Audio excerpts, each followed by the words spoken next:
Bien, vous allez sélectionner le bloc qui contient votre titre blanc.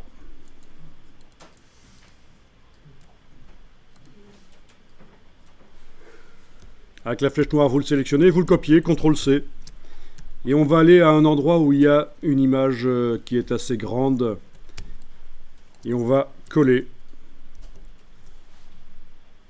Ah oui, au fait, si vous vouliez que ça arrive exactement... Ah ben tiens, il m'a planté. InDesign m'a planté, c'est malin. Je vais le relancer. C'est peut-être parce que j'ai changé la résolution de l'écran.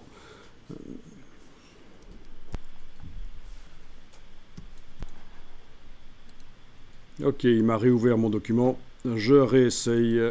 Je sélectionne le bloc. Il faut peut-être déverrouiller la palette des calques parce que ça, le déverrouillage des calques, il n'avait pas... Si, il l'avait vu. Ok, je sélectionne le titre, CTRL-C. Et je vais aller à un endroit où il y a donc une image qui est vue en grand. Je fais CTRL-V. Voilà le titre qui arrive. Mais en fait, il n'est pas visible parce que l'image a certainement une fonction d'habillage. Ouais. Si je déplace un peu, ça, le texte se voit. Si je le mets à l'endroit de l'image, il disparaît. Ouais, c'est l'image qui a une fonction d'habillage en fait. Et qui est même inutile en fait, la fonction d'habillage de l'image. Donc, vous savez quoi? On va rendre le bloc... le plus facile, c'est de rendre ce bloc insensible à l'habillage de l'image. C'est ce que vous devrez faire si vous voulez mettre le nom d'un photographe sur une image, par exemple. En plus petit que ça, bien sûr. Hein. Et si l'image habille, chaque fois que vous allez amener le bloc avec le nom du photographe, le texte disparaît, logique, hein, puisque ça repousse le texte. En ayant le bloc qui est sélectionné, vous allez dans le menu Objet, Options de bloc de texte. Et là, vous allez indiquer Ignorer l'habillage. Dans les options de bloc de texte, vous cochez Ignorer l'habillage. Et donc c'est insensible à l'habillage des images. Quand je positionne, il reste là. Super astuce à retenir, ça vous servira.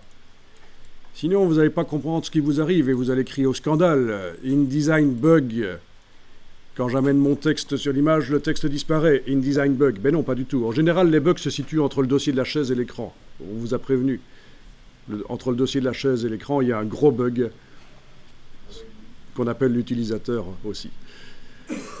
Non, les logiciels, ça peut bugger, mais c'est plus rare qu'on ne croit. En général, c'est des petites subtilités qu'on ne comprend pas. C'est ça qui arrive.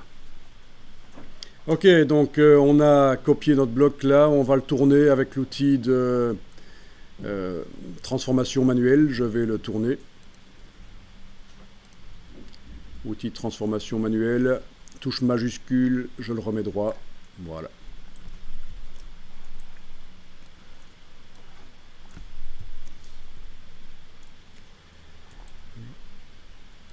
Je vais remplacer le nom ici par un titre. Je vais indiquer par exemple les géants. Pour parler des grands arbres, les géants. Double-clic sur la case en bas à droite du bloc. Ça s'agrandit. Je positionne. Et alors je vais quand même modifier la dimension. Avec la touche majuscule, je prends la poignée du coin.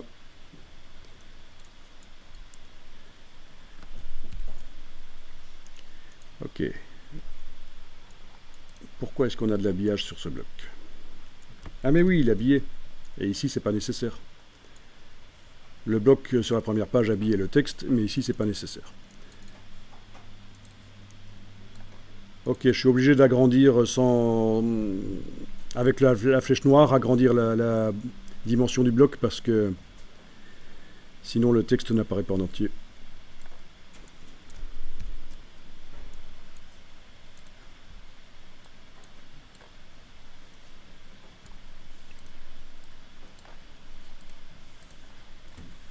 Bon voilà, c'est pas mal ça.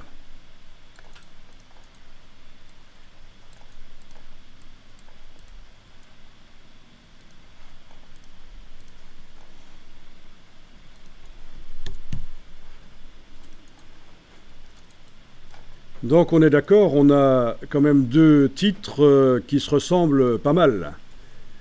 Celui que j'utilise avec de l'habillage pour repousser du texte, et je l'ai même mis vertical en plus. Et puis il y a la copie, ici, qui a été mise horizontale. Les caractères sont plus petits et ça n'habille pas. Le bloc n'habille pas.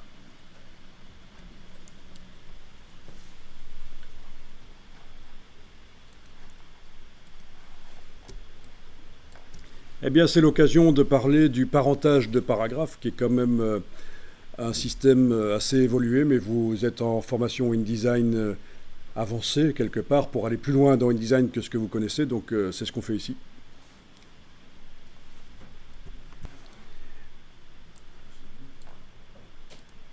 Vous mettez le curseur dans le titre de la première page et on va créer un style de paragraphe.